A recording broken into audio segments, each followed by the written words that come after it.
Ассаламу алейкум ва рахматуллахи ва баракатух. 2019 жыл 21 октябрь. Кудай бөлүп Каракөл шаарынын Борбордук мечитинде турабыз.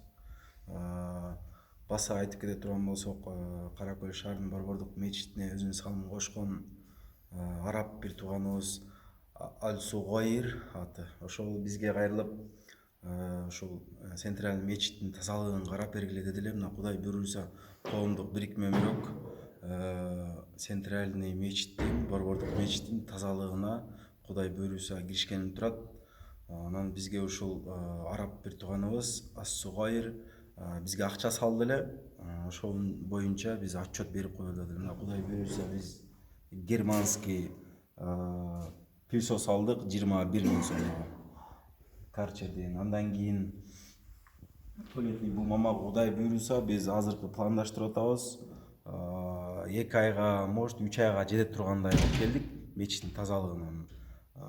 Туалетке туалетный бумагаларды алып келдик, жидкий мылы куя турган идиштерин алып келдик, туалетке коюла турган челектер, шыпыргылар, көз тартырсаңыз.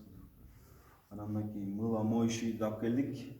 Мыло моющийди 10 штук алып келдик. Кудай буйруса ар бир туалеттеги даратканадагы раковиналарга коюлат. Ар бир даратканага коюлат бирден. Ошол жерден Кудай буйруса бул биз самын алайлы дегенбиз, бирок самын гигиенадан бир аз туура эмес келет экен, анткени көп адам келип колун жуйт экен. А бул болсо таза болгон сыгат, кичине чыгат, ошондон колдонот да, ошон үчүн бул гигиенага туура келет экен, таза. Андан кийин туалеттик щеткаларды алдык.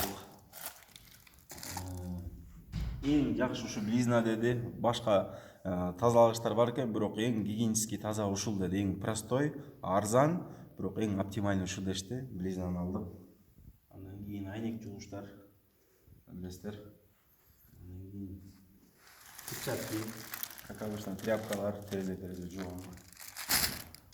Шыпыргылар, нагротаста челектер ушу жууганга. Анан пыльсостун айтып кеттик, пыльсосту. Бул жерде дагы эң жакшы нерсе бар. Биз айнек жуйт турган шлабр алдык. Бул шлабрдын 2 функциясы бар. Бир мочалка, бир резина. Мочалкасы менен жуулат, резинасы менен кайра сүртүлөт. Бул эң жакшы, эң ыңгайлуу экен. Кудай буйруса ушундан 2 штук алдык. Кыздар буйруса жууп турат. Анан бул биздеги 2 этажга чыга турган лестницалар бар, ошолорго да мынакей шлабр алдык. Андан кийин бийик жерге жетип турганда же бул лампочкаларды алмаштырып кала турган болсок, стремянка алдык. Кудай буйруса кимде ким ушул видеону көргөн болсо бөлүшүп коюңуздар. Анткени бул өтө чоң салым бул мечитке. Бул араб бир тууганыбызга дагы өзүңүздөр дуа кылып коюңуздар. Кылган иштери, кылган сооптору Аллах кабыл кылсын. Эми тилеп эми максат кылган болсо, иншалла максатына жеткирсин. Дагы бир жолу баса белгилеп кетейин. Кудай буйруса мөрөк коомдук бирикме Каракөл шаарынын Борбордук мечитинин тазалыгын Кудай буйруса алдык, иншалла.